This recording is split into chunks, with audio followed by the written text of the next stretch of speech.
Pemekonjang kanjeng langit klap-klap katon Lergenen canging arisang mawing gandrung Sabaran kang kadolo woker kang moyak mayik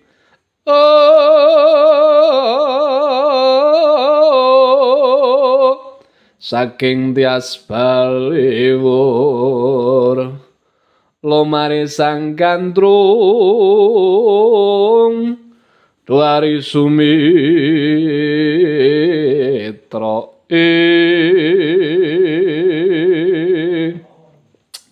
wah iki ana menungsa dhuwur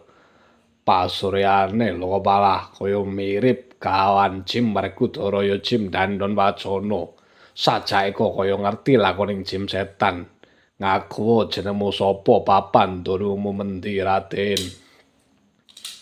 wah ana wewujudan cat katon catora kowe mesti bangsaning kerajiman kowe mesti bangsaning lelembut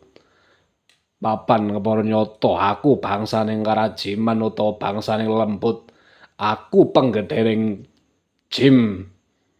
Pandhawa ya aku Raden Jim Werkudara ya Jim Dandon Wacana kowe sapa wah bocah soe pertapan mbok kira tahu Bratasena kang dadi kekasihku Bratasena mapan para nyata ana apa kene Bratasena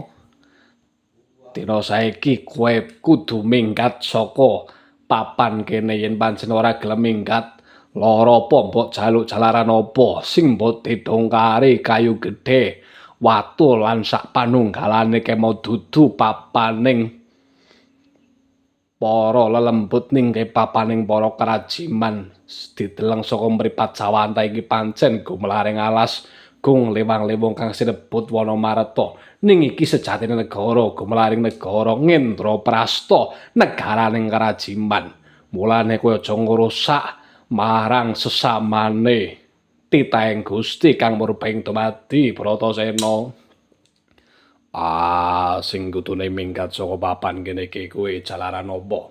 alas iki tak bupaki kanggo muktiku sakadang para Pandhawa mulane aja gawe wiridu minggat ora gelem minggat tak kasari